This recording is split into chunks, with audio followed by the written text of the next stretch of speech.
নমস্কার বন্ধুরা, তৃপ্ত আহারে আপনাদের স্বাগত জানাই। আমি অনুসুয়া। আজ চলে এসেছি একটা অসম্ভব ভালো শীতের রেসিপি নিয়ে। মূলো ডাল খেতে আমরা কেনা ভালোবাসি বলুন? অনেকেই মূলো ডাল খেতে ভালোবাসলেও মূলোর গন্ধটার জন্য খেতে চান না। তবে আমি এমন একটা পদ্ধতিতে তৈরি করা দেখাবো যেটায় এই গন্ধটাও থাকবে না আর খেতেও খুব ভালো লাগবে।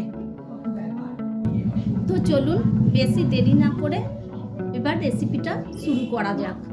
নিয়ে নিয়েছি 3টে ছোট সাইজের মূলোকে এইভাবে কেটে। মটর ডাল ভিজিয়ে রেখেছিলাম 10 মিনিট, মটর ডাল আর মুগের ডাল। মটর ডালের থেকে মুগের ডালটা 3 ভাগের 1 ভাগ নিয়েছি।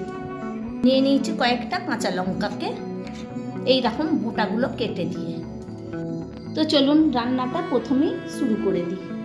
এগুলো মিনিট 10 মতন আমি ভিজিয়ে রেখেছিলাম, জলগুলোকে ঝরিয়ে নিয়ে চলে এসেছি। প্রথমেই গ্যাসটা অন করে দিয়ে একটা কড়াই বসিয়ে দিলাম। দিয়ে দিলাম 1 টেবিল চামচের মতন সরষের তেল। তেলটা গরম হয়ে গেছে, এবার এর মধ্যে আমি দিয়ে দেবো প্রথমেই মূলোর টুকরোগুলো।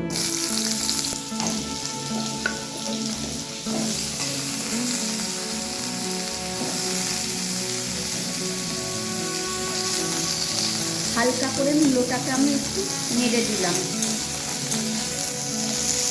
মূলোটা খুব বেশি ভাজবো না, এইরকম হালকা করেই এটাকে আমি ভেজে নেব। ওই ধরুন মিনিট খানেকের মতন এটাকে আমি নেড়ে নিয়েছি। এবার এর মধ্যে প্রথমেই আমি দিয়ে দেবো জল ঝরিয়ে রেখেছি ডালটা। এটা মুগের ডাল।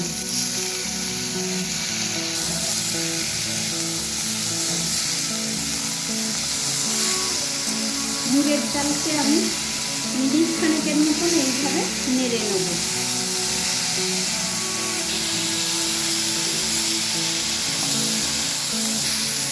এবার জল ঝরিয়ে রাখা মটর ডালটাও দিয়ে দিলাম।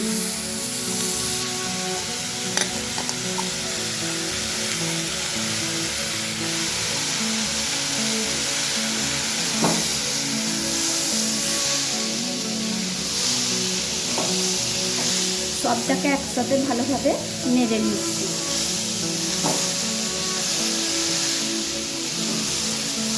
এদিকে একটা প্রেসারে অল্প একটু জল দিয়ে দিলাম। অন্যদিকে গ্যাসটা অন করে দিয়ে জলটা একটু গরম বসিয়ে দিলাম। ডাল আর মূলোটাকে হালকা করে একটু ভেজে নিলে এর কাঁচা গন্ধটা আর থাকে না। তাই আমি এটাকে কম বেশি 4-5 মিনিটের মতো নেড়ে নিয়েছি, তবে গ্যাসের ফ্লেমটাকে লো রেখে। এদিকে দেখুন জলটারও ফুট ধরে গেছে। এই জলটাকে এবার আমি এই দিকে বসিয়ে দিলাম। গ্যাসটা একটু জোর করে দিলাম।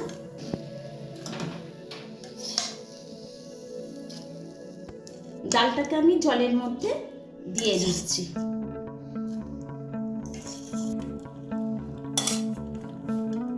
ডাল আর মূলোটা জলের মধ্যে দেয়া আমার হয়ে গেল।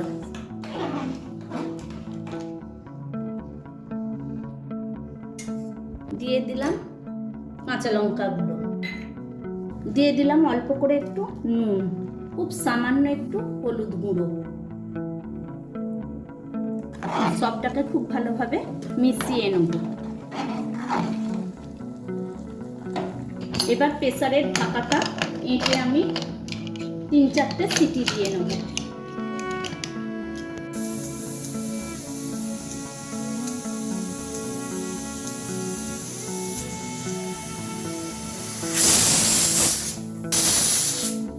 আমি 5টা সিটি দিয়ে নিলাম। এবার আমি গ্যাসের ফ্লেমটাকে অফ করে দিচ্ছি। এবার কিছুক্ষণ ভাপে থাক। মোটামুটি সিটিটা ভাপটা শেষ হয়ে গেছে। এবার এটাকে আমি দেখে নেবো কেমন হয়েছে।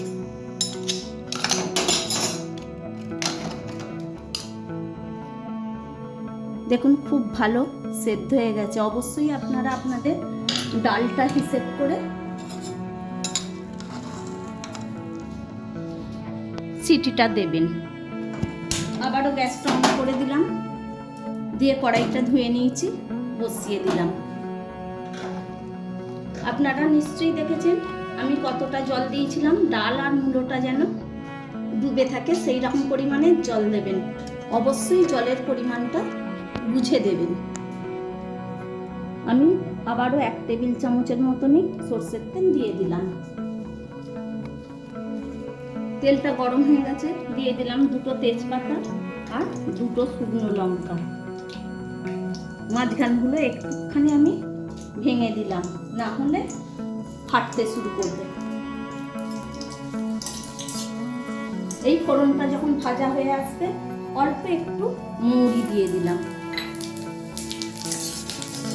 1 চা চামচের মতো হবে। এবার সেদ্ধ করা ডালটা দিয়ে দেব।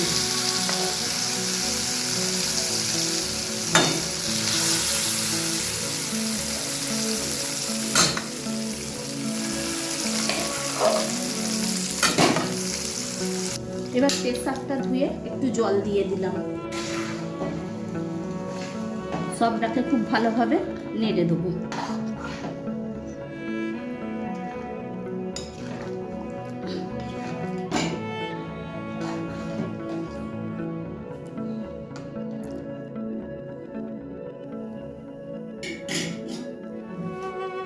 এবার এর মধ্যে আরও অল্প একটু হলুদ দিয়ে দিলাম স্বাদ অনুযায়ী নুনটা আর হলুদটা আগেই আমি দিয়েছিলাম, তাই অল্প করে দিয়ে দিলাম। অল্প একটু চিনি দিয়ে দিলাম। এই ডালটা একটু মিষ্টি মিষ্টি খেতে ভালো লাগে, তাই চিনিটাও একটু দিয়ে দেবেন। সবটাকে এবার একটু ভালো করে নেড়ে দিলাম। বন্ধুরা, আমি কোন পদ্ধতিতে এটা করছি এটাকে খুব ভালো করে লক্ষ্য করবেন। অনেকেই আছে মূলো ডাল ভালোবাসেন, অথচ কাঁচা মূলোর গন্ধটা নিতে পারেন না। এইভাবে করলে কাঁচা মূলোর গন্ধটা থাকবে না, খেতেও দারুণ লাগবে। দিয়ে দিলাম অল্প একটু লাল আর সবুজ কাঁচা লঙ্কা, অল্প একটু ধনেপাতা কুচো। এই রেসিপিটা আমার সম্পূর্ণই তৈরি হয়ে এসছে।